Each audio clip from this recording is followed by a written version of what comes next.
안녕하세요. 하임지영입니다. 이제 곧 연말정산 시즌이 다가오고 있네요. 그래서인지 세액공제 관련한 절세를 할 수 있는 상품들에 관심이 많으신데요. 오늘은 세액공제 상품 중 하나인 연금저축펀드에 대해서 자세히 알아보도록 하겠습니다. 우선 연금저축펀드를 설명드리기 전에 연금저축의 종류부터 알아보도록 할게요. 연금저축은 크게 두 가지로 나뉩니다. 세제적격연금과 세제비적격연금. 세제적격은 세액공제를 받을 수 있는 상품입니다. 세액공제를 받는 대신 연금 수령할 때 연금소득세 3.3에서 5.5%를 내야 하고요. 이자에 대한 15.4% 이자소득세는 바로 내지 않고 연금을 탔을 때 연금소득세를 내기 때문에 과세를 이연시킬 수 있는 장점이 있습니다. 또한 사적연금은 연금액이 연 1,200만 원을 초과해서 수령할 땐 연금 수령액 전체가 종합소득세 부과 대상이 됩니다. 수령기간을 늘리더라도 금액을 초과해서 받지 않도록 하는 게 좋겠죠. 세제적격 상품으로는 회사가 정한 금리에 연동되는 공시율 상품과 실적에 따라 수익률이 달라지는 실적 배당 상품이 있습니다. 세제 비적격 상품으로는 보험회사에서 가입할 수 있는 연금이 있는데요. 세액공제가 안 되는 대신 10년 유지 시 비과세 혜택을 받을 수 있습니다. 연금 받을 때도 세금이 없고 종합소득에도 포함되지 않습니다. 위 세제적격 상품과 같이 공시이율과 실적 배당 상품이 나뉘어져 있습니다. 자, 오늘 우리가 볼 건 세제적격에서 연금저축 펀드입니다.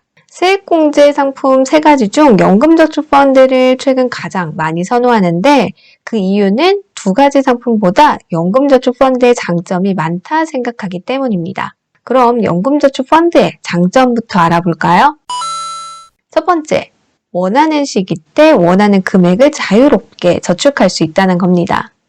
정해진 금액을 정해진 시기에 꼭 납부를 해야 되는 이런 연금저축 보험과는 달리 연금저축펀드는 계좌를 개설할 때 한도만 정해놓고 원하는 시기 때 원하는 금액을 자유롭게 불입할 수 있다는 게 큰 장점입니다. 두 번째, 실적 배당 상품으로 저금리 시대의 시중금리 이상의 수익을 기대할 수 있습니다. 예전처럼 금리가 높았던 저희 부모님 시절에는 연금저축 보험과 연금저축 신탁이 꽤 인기가 많았죠. 그때는 금리가 높았기 때문이죠. 하지만 현재는 저금리 시대로 금리가 굉장히 낮죠.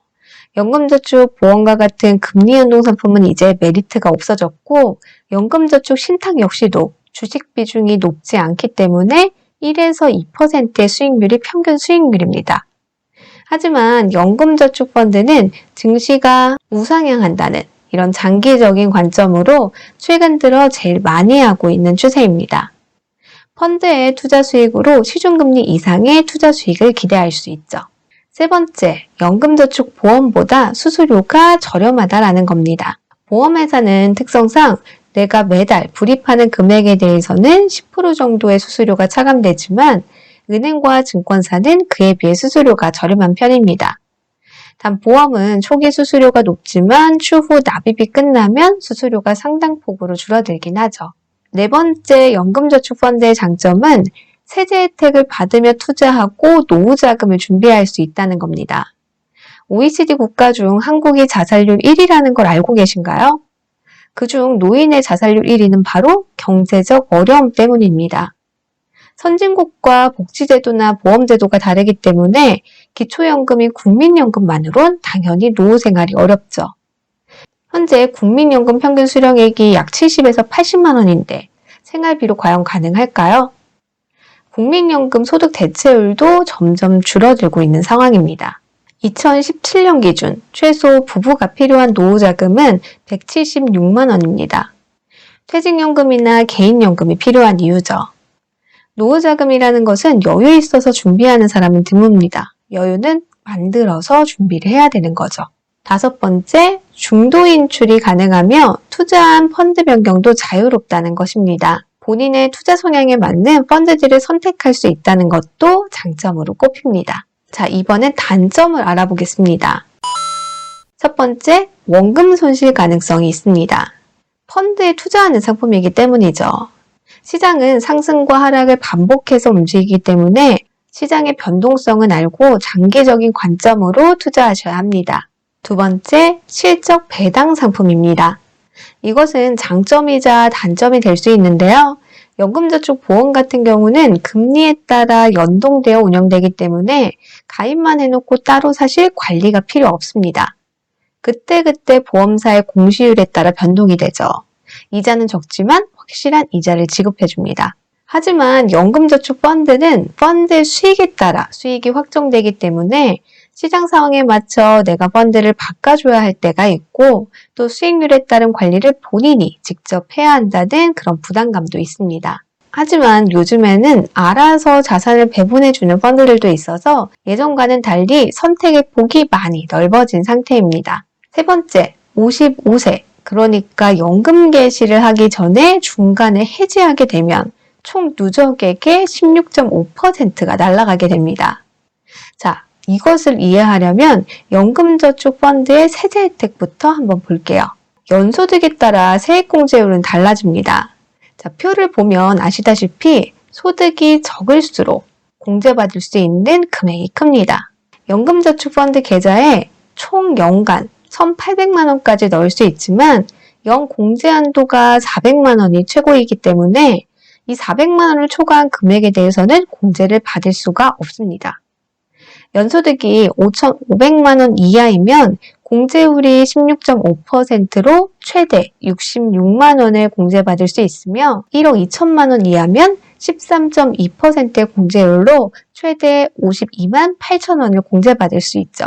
1월 1일에서 12월 31일까지 이 400만 원이라는 금액을 한 번에 넣어도 되고 매달 34만 원씩 나눠서 넣어도 된다고 말씀드렸습니다. 자, 그런데 55세 이전에 해지하게 되면 연소득 5천만 원 이하인 사람은 기존에 공제받은 16.5% 공제받은 금액을 다 토해낸다 생각하면 되지만 5,500만 원 초과 1억 2천만 원 이하인 사람은 13.2% 공제를 받고 중도해지 시 16.5%를 토해내기 때문에 원금보다 더 손실이 될 수가 있죠.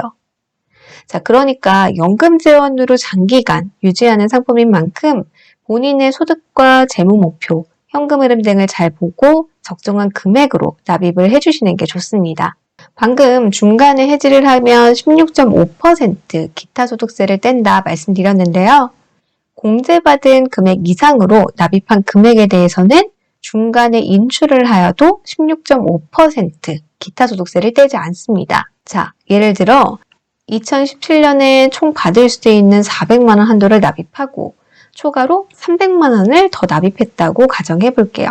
이런 방식으로 2017년도에 300만 원, 2018년도에 100만 원, 2019년도에 200만 원을 공제금 초과로 더 납부했다면 이 초과 금액 총 600만 원은 언제든지 기타 소득세 16.5%를 내지 않고 인출이 가능하다라는 말입니다. 또 연금을 받을 때도 이 부분에 대해서는 연금소득세를 내지 않습니다. 단점도 있지만 장점이 참 많은 상품이죠. 앞서 말씀드렸던 바와 같이 세제적격연금은 연금 수령 시 세금을 뗀다 말씀드렸는데 연금 수령은 늦게 할수록 이 세금도 적게 떼게 됩니다. 이번엔 우리가 연말정산 때 얼마나 돌려받을 수 있을지, 세금을 더 내야 되는지, 결정세액 산출 방법에 대해서 알아보도록 하겠습니다. 우리가 받는 총 급여에서 근로소득을 제외하면 근로소득 금액이 나오죠.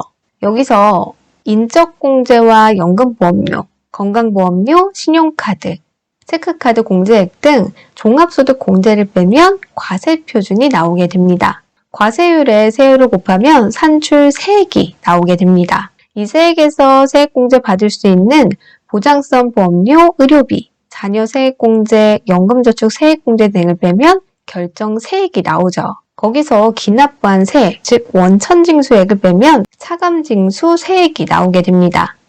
이것이 플러스가 나오면 납부를 해야 되고 마이너스가 나오면 환급을 받게 됩니다. 결정세액이 기납부 세금보다 많으면 납부, 기납부세액이 더 많으면 환급을 받는단 말이죠. 자, 그럼 만약 결정세액이 60만 원이라고 가정해 볼게요. 그럼 60만 원을 내지 않기 위해서 세액공제를 60만 원 더 받게 연금저축 펀드를 준비하면 되겠죠.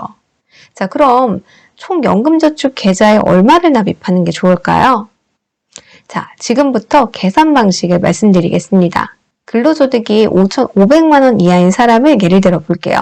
공제율이 16.5%니까 네모 곱하기 16.5%는 60만 원이 나오죠. 자, 이걸 계산해보면 답이 나오겠죠. 반대로 계산해보면 60만 원 나누기 16.5%는 363만 원 정도가 나오죠. 이분은 그럼 연간 364만 원씩 연금저축 계좌에 납입하면 되겠네요. 연금저축펀드 금액은 본인이 원천징수 영수증을 보고 세액공제를 받을 수 있는 적정 금액으로 가입하는 게 좋습니다. 본인은 50만 원이 결정세액인데 66만 원 세액공제를 받는다 해도 공제는 50만 원뿐이 되지 않기 때문입니다. 나머지 이 16만 원은 공제되지 않고 소멸이 되죠. 단, 노후준비 목적이라면 더 많은 금액을 납부해도 되겠죠. 적정 금액 가입을 위해 결정세액을 확인할 수 있는 방법은 홈택스를 이용하는 방법과 근로소득 원청징수 영수증을 직접 확인하시면 됩니다. 자, 그럼 연금저축은 어떻게 개설을 하느냐? 계좌 개설 방법은 간단합니다.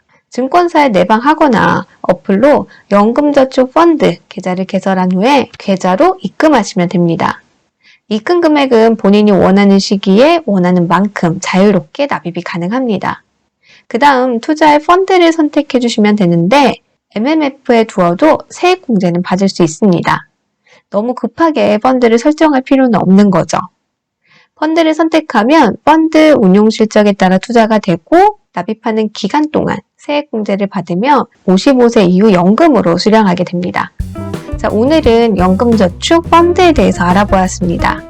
올해도 미리미리 잘 준비하셔서 13번째 급여 꼭 챙겨가시길 바랄게요. 오늘도 시청해주셔서 감사합니다. 다음에 더 좋은 내용으로 뵐게요.